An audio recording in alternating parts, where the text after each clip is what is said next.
Welcome to Keep the Faith Ministry News. I'm Pastor Hal Mayer.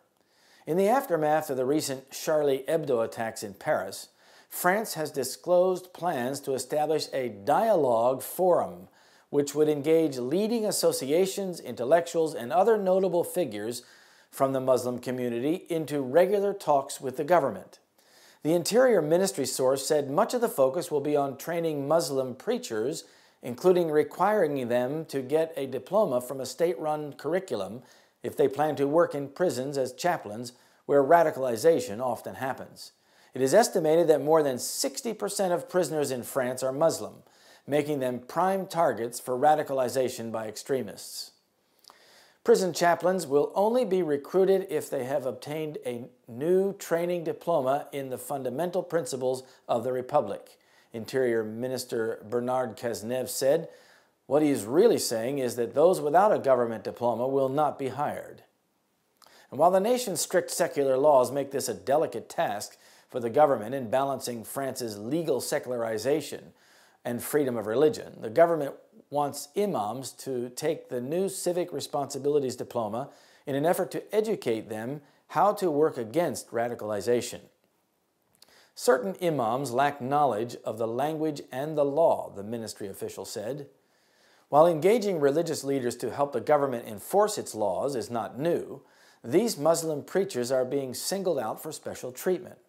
This could easily expand to other religious faiths, particularly if they are not ecumenical.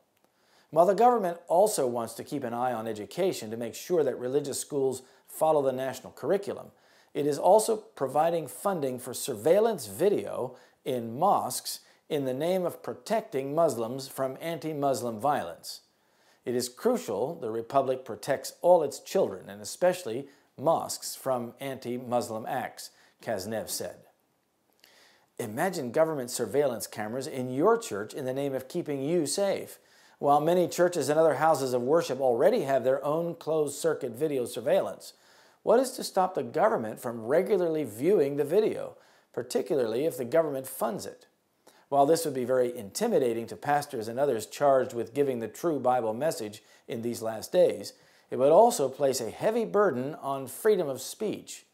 In recent times, the lesbian mayor of the city of Houston, Texas, subpoenaed sermon notes from some church pastors to see if their sermons violated the law in preaching against an ordinance supporting gay rights.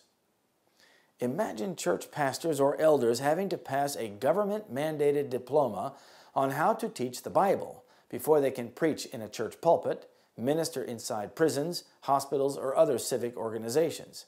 How would this affect their ability to give an unpopular, though biblical, message? There's already a similar precedent. Passing government-mandated classes or government background checks is already a requirement in some countries for anyone who is to be involved with children, including those engaged in church ministry to children. Why not require something similar for pastors to minimize risk of radicalization of their members? The focus on imams is ominous.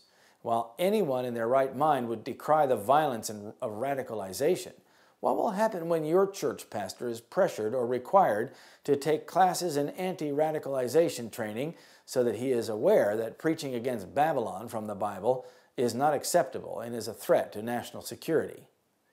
Under threat or intimidation of laws that make it illegal to give the full Bible message, how will pastors and laymen preach what the Bible says about apostate churches or the culture in the last days, such as the identity of Babylon or the daughters of Babylon, or for that matter, to talk about the gay rights movement?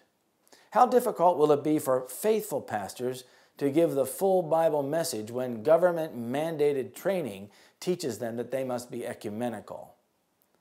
The window of time to present the full Bible message for these last days unrestricted is closing rapidly.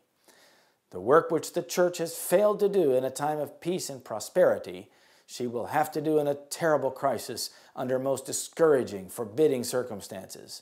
The warnings that worldly conformity has silenced or withheld must be given under the fiercest opposition from enemies of the faith.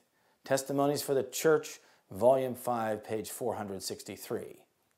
Now you can understand how this prophecy could be fulfilled. This is Keep the Faith Ministry News. I'm Pastor Hal Mayer. Thank you for watching.